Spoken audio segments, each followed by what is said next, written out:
Can you pick up and move a half-litre 1 pint carton of full liquid using your upper body and either arm? Can you pick up and move a litre 2 pint carton full of liquid using your upper body and either arm? So again, this comes back to a safety question. So if you can pick things up and move them around without difficulty, then tick that box and go to question 5. But if not, have a look at these. Can you move a half-litre 1 pint carton full of liquid using your upper body and either arm? So that's a pint of milk, obviously. It could be that, could be a glass, so be sure that you put the information here. It might be that you're not able to without difficulty. So, for example, it might be certain objects of certain size. You could have, for example, a condition that causes cramping in your hand, cramping of the muscles so that you're not able to hold something as well as somebody else might. It could be arthritis, could be anything. It might be that you have, some kind of pain that you're not able to lift something over a great distance. You might be able to move it from here to here, but you can't move it from there to there. So think about all of those things. A 2 litre, a 2 pint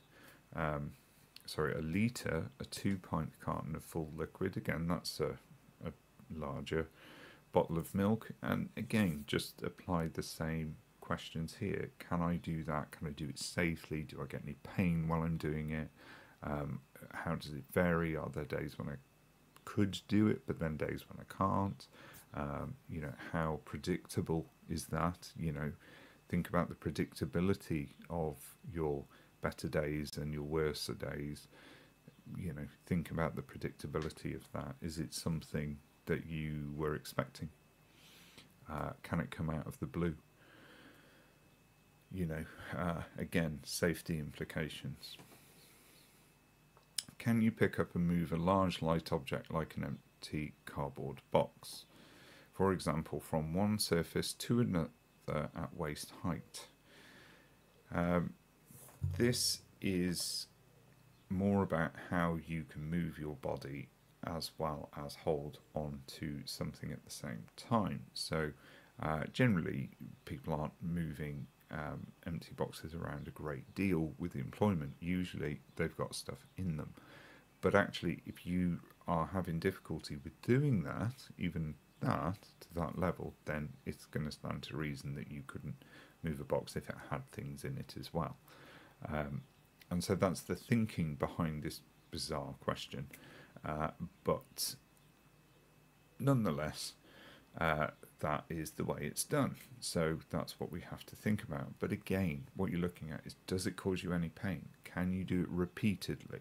Are you able to do it without dropping the box at any point in time?